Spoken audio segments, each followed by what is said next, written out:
కరీంనగర్. నా పేరు స్నేహ. Today Karimnagar bulletin కి స్వాగతం. ముందుగా హెడ్లైన్స్. కార్మిక దినోత్సవ వేడుకలకు హాజరైన ఎమ్మెల్యే గంగుల వినోద్ కుమార్. తెలంగాణ ఉద్యమంలో కార్మికుల పాత్ర కీలకమని వెల్లడి. మంత్రి పొన్నం ప్రభాకర్ పై సంచలన ఆరోపణలు చేసిన రాణి రుద్రమాదేవి. అత్యంత అవినీతిపరుడని పొన్నంపై విచారణ జరపాలని డిమాండ్. కలెక్టర్ పమేలా సత్పతి చొరవతో పాస్ అయిన 75 మంది విద్యార్థులు. చదువు మానేసిన నిరుపేదలను తిరిగి పరీక్ష రాయించిన వైనం. ఘనంగా ప్రపంచ కార్మిక దినోత్సవ వేడుకలు. జెండాలు ఎగురవేస్తూ సంబరాలు జరుపుకున్న శ్రామికులు.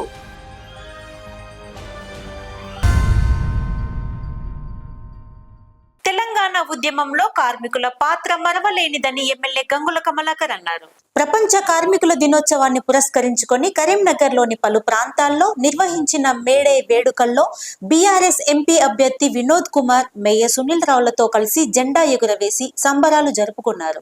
మున్సిపల్ కార్యాలయం ఎదుట, బస్టాండ్ ఎదురుగా, ప్రొఫెసర్ జయశంకర్ విగ్రహం వద్ద, వ్యవసాయ మార్కెట్ కూడలి వద్ద కార్మికులతో కలిసి వేడుకల్లో పాల్పంచుకున్నారు. ప్రపంచవ్యాప్తంగా జరుపుకునే ఏకైక పండుగ కార్మిక దినోత్సవం అని గంగుల కమలాకర్ అన్నారు. బీఆర్ఎస్ పార్టీ కార్మికుల సంక్షేమానికి కట్టుబడి ఉందని చెప్పారు. వారి హక్కుల కోసం ఎల్లవేళలా పోరాటం చేసి వారికి అండగా ఉంటుందని చెప్పారు. తెలంగాణ రాష్ట్ర సాధనలో ఉద్యమ సమయంలో కార్మికులు బీఆర్ఎస్ పార్టీకి అండగా నిలిచారని గుర్తు చేశారు. కార్మికులంతా ఐక్యంగా ఉండి పోరాటం చేస్తేనే తమ హక్కులు కాపాడుకోవచ్చని బీఆర్ఎస్ ఎంపీ అభ్యర్థి వినోద్ కుమార్ అన్నారు. ఈ కార్యక్రమంలో గంగులతో పాటు వినోద్ కుమార్, మేయర్ సునీల్ రావు, కార్పొరేటర్లు కంసాల శ్రీనివాస్, ఎడ్ల అశోక్, గంట శ్రీనివాస్, బీఆర్ఎస్ పార్టీ కార్మిక విభాగం అధ్యక్షులు బొమ్మిడి శ్రీనివాస్ రెడ్డి, ఆకుల మల్లేశం, ముత్యాల కృష్ణ యాదవ్, హమాలి సంఘం నాయకుడు రమేష్, సుల్తానా, కార్మికులు తదితరులు పాల్గొన్నారు. కార్మికులందరూ జరుపుకునే పండుగ మేడే పండుగ. అందుకే ఈరోజు కరీంనగర్ నగరంలో మా కార్మిక సోదరులందరూ కూడా ఒక పండుగ వాతావరణంలో మేడే కార్యక్రమం నిర్వహించుకుంటున్నారు. ఈ పండుగ నిర్వహించుకుంటున్నారు. మీ అందరూ శుభాకాంక్షలు. అందుకే టీఆర్ఎస్ పార్టీ బడుగు బలహీన వర్గాల పక్షాన, కార్మికుల పక్షాన పనిచేసింది కాబట్టి, తెలంగాణ రాష్ట్రం ఏర్పాటులో కూడా ముఖ్య భూమిక పోషించిన కార్మికులు కాబట్టి, రేపు రాబోయే కాలంలో కూడా తప్పక కార్మికుల శ్రేయస్సు దృష్ట్యా టీఆర్ఎస్ ప్రభుత్వం తీసుకున్న నిర్ణయాలు మళ్ళీ కూడా మీ యొక్క హక్కుల పోరాటం కోసమై మా టీఆర్ఎస్ పార్టీ ఎప్పుడు ముందుంటుందని చెప్పుకోవచ్చు. అదే రేపటి కూడా ముందుకెళ్ళండి. అందుకే మీకు అండగా మా పార్టీ వెన్నంటే ఉంటుందని చెప్పుకుంటూ మరొకసారి మీ అందరూ కూడా శుభాకాంక్షలు తెలుస్తున్నాడు.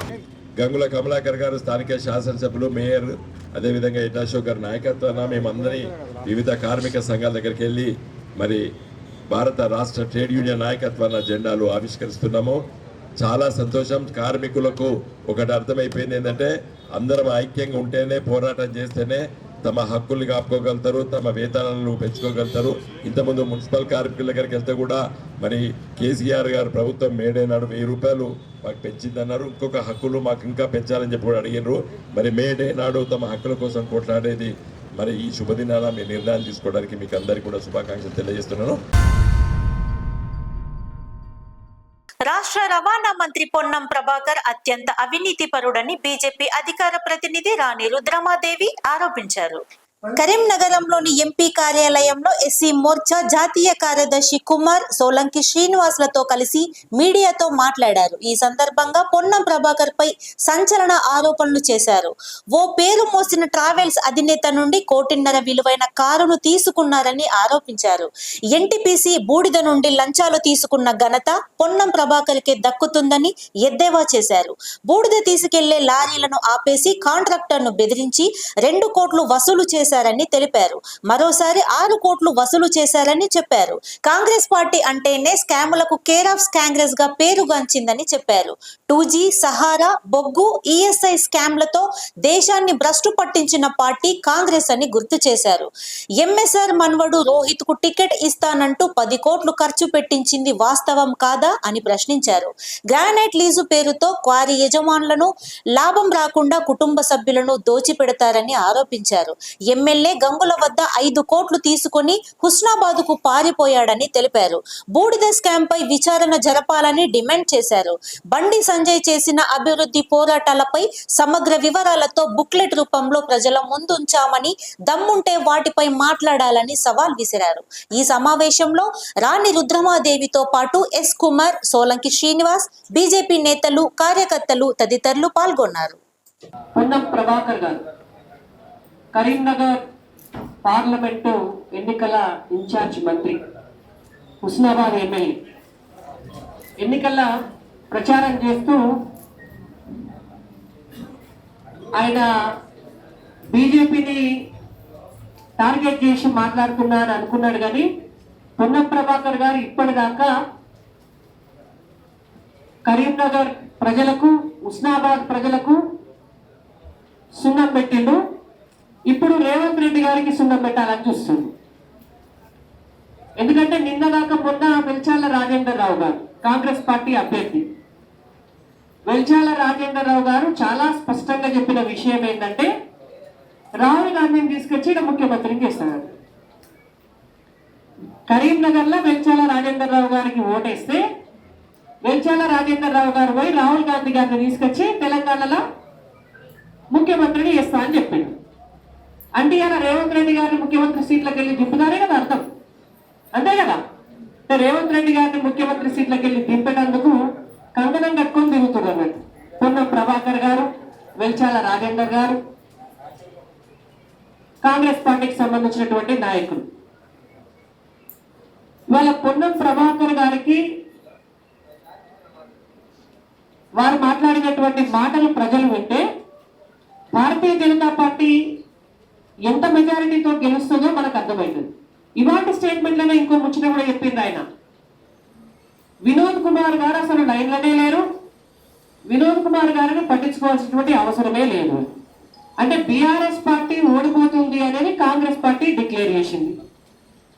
కాంగ్రెస్ పార్టీ అభ్యర్థి అసలు అభ్యర్థే కాదు, వెల్చాల రాజేందర్ రావు అనేటి ఆయనే రాజకీయాలకు సంబంధించిన వ్యక్తే కాదు. వాళ్ళ నాయన పేరు చెప్పుకొని జగపతిరావు గారి కొడుకు అనేటువంటి ఒక ట్యాగ్ లైన్ తప్ప వెల్చాల రాజేందర్ రావు గారికి ఉన్నటువంటి అర్హత ఏం లేదు. కాబట్టి ఆయనను కన్సిడర్ చేయాల్సినటువంటి అవసరం లేదు అనేటువంటిది బీఆర్ఎస్ పార్టీ చెప్పింది. అయితే ఇద్దరు అభ్యర్థులు అయితే తేలిపోయింది కదా. ఇవాళ పోటీలో వినోద్ కుమార్ గారు లేరు, పోటీలో రాజేందర్ రావు గారు లేరు. మరి పోటీలో ఉన్నదెవరు? ఒక్క బండి సంజయ్ కుమార్ గారు. బీఆర్ఎస్ వాళ్ళకైనా పోటీ భారతీయ జనతా పార్టీ అభ్యర్థి, కాంగ్రెస్ వాళ్ళకైనా పోటీ భారతీయ జనతా పార్టీ అభ్యర్థి. కాబట్టి భారతీయ జనతా పార్టీ అభ్యర్థిని ఒక దిక్కు పొన్నం ప్రభాకర్ గారు, మరొక దిక్కు కేటీఆర్ గారు వాళ్ళ ప్రచారంలోనే గెలిపిస్తున్నారు. ఇంకొకటి ఆయన మాట్లాడినటువంటి మాటల వల్ల అంటే ఎంత తెలివి తక్కువతనం ఉన్నది. మరి వాళ్ళు ప్రభుత్వంలో ఉన్నారా, వాళ్ళు అధికారంలో ఉన్నారా, మంత్రివర్గంలో ఉన్నారా, అసలు ఏం జరుగుతుందో నాలెడ్జ్ ఉన్నదా అనేటువంటిది అర్థం చేసుకోవాలంటే పొన్నం ప్రభాకర్ గారికి ఆవేశం ఎక్కువ, ఆలోచన తక్కువ, లొయ్యబెట్టుడు ఎక్కువ, అవగాహన తక్కువ. 500 రూపాయలకు గ్యాస్ సిలిండర్ రాకపోతేనట ఎంఆర్ఓ ఆఫీసుకు పోయి మహిళలు మొత్తం లైన్లో నిలబడి కంప్లైంట్ ఇవ్వాలట. ఇలా చెప్తుండ పెద్ద మనిషి. ఇంకొక పచ్చి అబద్ధం పొన్నం ప్రభాకర్ గారికి అలా మాట్లాడినటువంటి 5 గ్యారెంటీలు అమలు చేసేదట. మరి అలా తలకాయనోడు ఎవడన్నా కాంగ్రెస్ పార్టీ నాయకులు ఎవరైనా వాళ్ళ 6 గ్యారెంటీల ఇచ్చినటువంటి పోస్టర్ రిలీజ్ చేసేది కదా పెద్దగా పెట్టి, ఆ పోస్టర్ పట్టుకొని రుజువు చేయమనండి ఎక్కడ ఇచ్చినారు, మేము దేనికంటే దాడుకుంటాం. మీరిచ్చిన 6 గ్యారెంటీలల్లా, మీరిచ్చిన 13 హామీలల్లా, దానికి అనుబంధంగా మీరు ఇచ్చినటువంటి 60 హామీలల్లా మీరు అమలు చేసింది ఒక్కడే ఇప్పటి వరకు. ఒక్క ఉచిత బస్సు ప్రయాణం అమలు చేసినారు తప్ప, అది కూడా మహిళలకు ఇచ్చినటువంటి గ్యారెంటీలల్లో ఒక్క ఉచిత బస్సు ఇచ్చి ఇవాళ మహిళలకు 2500 ఇవ్వకుండా మొండి చేయి చూపించారు. ఇవాళ మహిళలకు గ్యాస్ 500కి ఇవ్వకుండా మొండి చేయి చూపించారు. ఇవాళ ఆడబిడ్డలకు పెళ్లిళ్ళు చేస్తే తులం బంగారం ఇస్తామని చెప్పి మొండి చేయి చూపించారు. ఇవాళ రైతులకు 15,000 రైతు భరోసా అని చెప్పి మొండి చేయి చూపించినారు. వ్యవసాయ కార్మికులకు 12,000 రైతు భరోసా అని చెప్పి మొండి చేయి చూపించినారు. వడ్లకు, పసుపుకు, మిర్చికి, మొక్కజొన్నకు, జొన్నలకు క్వింటాల్కు 500 రూపాయల సబ్సిడీ అని చెప్పి రైతులకు మొండి చేయి చూపించినారు. డిసెంబర్ 9 నాడే 2 లక్షల రుణమాఫీ చేస్తామని చెప్పి అట్లా మొండి చేయి చూపించినారు. ఇల్లు కట్టుకోండి, జాబ్ ఉంటే చాలు మేము 5 లక్షల రూపాయలు ఇస్తామని చెప్పి అట్లా మొండి చేయి చూపించినారు. నిరుద్యోగులకు 4,000 నిరుద్యోగ వృత్తి ఇస్తామని చెప్పి మొండి చేయి చూపించినారు.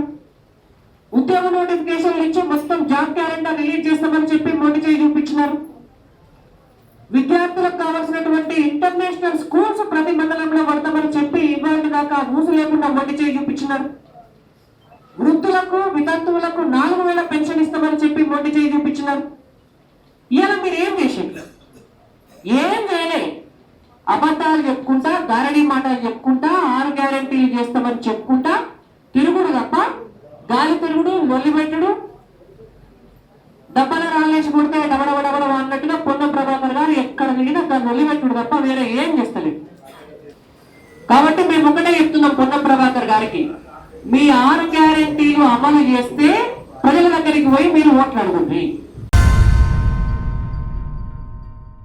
కరీంనగర్ జిల్లా కలెక్టర్ పమ్మేల సత్పతి ప్రత్యేక చొరవతో విద్యార్థుల జీవితంలో వెలుగులు నిండాయి. 10వ తరగతి పరీక్షలు రాయకుండా చదువు మానేసిన విద్యార్థులను గుర్తించి కలెక్టర్ పరీక్షలు రాయించారు. ఇందులో పాస్ అయిన విద్యార్థులను కలెక్టర్ కలిశారు. ఈ సందర్భంగా విద్యార్థులను అభినందించారు. కరీంనగర్ జిల్లాలోని పలు ప్రాంతాలకు చెందిన సుమారు 150 మంది విద్యార్థులు 10th ఎగ్జామ్స్ రాయలేదు. కలెక్టర్ ఆదేశానుసారం కోవిడ్ ఇతర కారణాలతో పరీక్ష రాయని 125 మందికి పరీక్ష ఫీజు కలెక్టర్ చెల్లించారు. ఆయా సబ్జెక్టు టీచర్ల సహకారంతో ప్రత్యేక దృష్టితో శిక్షణ ఇవ్వగా ఇందులో 95 మంది విద్యార్థులు పరీక్షకు హాజరు కాగా 72 మంది పాస్ అయ్యారని డిఏఓ జనార్దన్ రావు తెలిపారు. సుమారు 75% ఇంటర్మీడియట్ స్థాయికి చేరుకోగలిగారని తెలిపారు. జిల్లాలో 10వ తరగతి ఫెయిల్ కాకుండా చర్యలు తీసుకుంటున్నామని తెలిపారు. తద్వారా జీవితంలో స్థిరపడే అవకాశం కల్పించారని కొనియాడారు. వచ్చే ఏడాది 10వ తరగతి పరీక్ష రాయని విద్యార్థులు ఉండకుండా తగు చర్యలు తీసుకుంటామని తెలిపారు. ఈ కార్యక్రమంలో కలెక్టర్ పమ్మేల సత్పతితో పాటు డిఈఓ జనార్దన్ రావు, విద్యాశాఖ అధికారులు, విద్యార్థులు తదితరులు పాల్గొన్నారు. పేరు అంజలి. నేను ఫస్ట్ పోయిన సంవత్సరం 10th ఎగ్జామ్స్ రాయాలి, ఫిజిక్స్ పోయింది. నేను మా ప్రిన్సిపల్ మేడం ఫోన్ చేసిన, నేను అసలు పట్టించుకోలే, రాయొద్దు అనుకున్నా. కలెక్టర్ మేడం ఫోన్ చేసి నీ ఫ్యూచర్ బాగుంటుందమ్మా రాయని చెప్పారు. ఒక 3 days టైం ఉంటే నైట్ కూర్చొని రాసిన. ఇప్పుడు ఆ ఎగ్జామ్ పాస్ అయినా. ఇప్పుడు చాలా గౌరవంగా ఉంది. నా పేరు జే లావణ్య. నేను 3 years నుంచి చదవలేదు. ఇప్పుడు చదివి పాస్ అయ్యాను. నాకు సంతోషంగా ఉంది. My name is Shiva. My village Udyara. మాకు హెచ్ఎం సార్ ఇంటికి వచ్చి కలెక్టర్ మేడం ఫోన్ చేసింది, చదువుకోవాలి, ఎగ్జామ్ ఫీజు కట్టా అని చెప్పింది.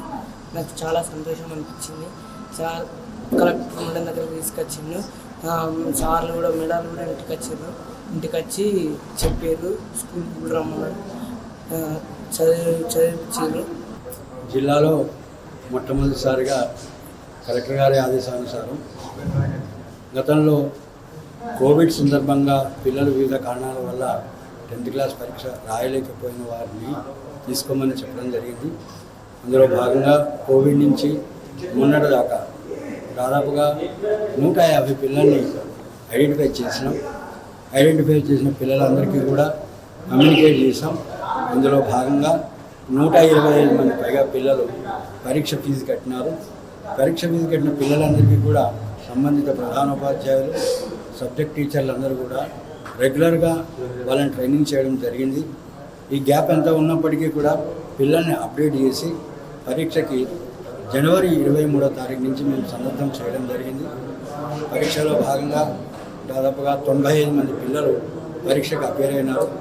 95 మంది పిల్లలకు గాను 72 మంది పిల్లలు 10th క్లాస్ పరీక్షను పాస్ అయ్యారు. జిల్లాలో మొట్టమొదటిసారి ఈ కార్యక్రమాన్ని రాష్ట్ర వ్యాప్తంగా కరీంనగర్ జిల్లాలోనే మనం ఏర్పాటు చేసుకున్నాం. ఇది కలెక్టర్ గారి మానస పుత్రిక. ఈ రకంగా పిల్లల్ని మోటివేట్ చేయడం వల్ల 72 మంది పిల్లలు, అంటే 75% మంది పిల్లలు మెయిన్ స్ట్రీమ్లోకి వచ్చేసారు. వాళ్ళకి జీవితం మీద నమ్మకం పెరిగింది. ఇదే స్ఫూర్తి తీసుకొని మిగిలిన పిల్లల్ని కూడా మేము ప్రయత్నం చేసి అందరినీ కూడా పాస్ చేయించి 10th క్లాస్ సందర్భంగా మన కరీంనగర్ జిల్లాలో ఏ పిల్లవాడు కూడా 10th ఫెయిల్ అయ్యాను అనే అవకాశమే లేకుండా మేమందరం కూడా ఈ పిల్లలందరినీ కూడా మెయిన్ స్ట్రీమ్ చేద్దామని డిసిషన్ తీసుకున్నాం. తద్వారా జీవితంలో వాళ్ళు మినిమం క్వాలిఫికేషన్ ఎక్వైర్ చేసి జీవితంలో స్థిరపడే అవకాశాన్ని ఇచ్చి తద్వారా సమాజానికి ఒక ప్రశాంతమైన వాతావరణాన్ని కల్పించే ఉద్దేశంతో మా కలెక్టర్ గారు ఈ విధంగా ప్రయత్నం చేసి మొట్టమొదటిసారిగా రాష్ట్రంలోనే కరీంనగర్ జిల్లాలో ఈ ప్రయత్నాన్ని మేము 75% పైగా మేము సక్సెస్ఫుల్ అయ్యాము. నెక్స్ట్ ఇయర్ అనేటప్పటికీ ఇలాంటి పిల్లలు ఎవరు కూడా ఉండకుండా మేము ప్రయత్నం చేసి విజయం సాధిస్తాం. ఈ సందర్భంగా పిల్లలందరికీ మరొకసారి కరీంనగర్ విద్యాశాఖ తరఫున మనస్ఫూర్తిగా అభినందనలు తెలియజేస్తున్నాం. జీవితంలో ఇది స్ఫూర్తిగా తీసుకొని ఇక నుంచి మీరు ఉన్నత స్థాయికి ఎదగాలని విద్యాశాఖ తరఫున నేను వీరికి మరొకసారి అభినందనలు తెలియజేస్తున్నాను. ప్రపంచ కార్మిక దినోత్సవాన్ని పురస్కరించుకొని కరీంనగర్ లోని పలు ప్రాంతాల్లో వేడుకలు ఘనంగా నిర్వహించారు. నగరంలోని వివిధ కూడళ్లలో కార్మిక సంఘాలు ఎర్ర జెండాలను ఎగురవేస్తూ ఉత్సవాలను జరుపుకున్నాయి. ఈ సందర్భంగా కార్మికులు ఒకరినొకరు శుభాకాంక్షలు తెలియజేసుకున్నారు. సిపిఎం, సిఐటియు, టియుసిసి నాయకులు జెండాలను ఎగురవేశారు. కార్మికుల హక్కులను పరిరక్షించుకోవాల్సిన బాధ్యత కార్మికులందరిపై ఉందని పలువురు నాయకులు అభిప్రాయపడ్డారు. కార్మికులందరూ కలిసికట్టుగా హక్కులను సాధించుకోవాల్సిన ఆవశ్యకత ఉందని తెలిపారు. ఈ కార్యక్రమంలో సిపిఎం, సిఐటియు, టియుసిసి నాయకులు, ఆశా కార్యకర్తలు, కార్మికులు తదితరులు పాల్గొన్నారు.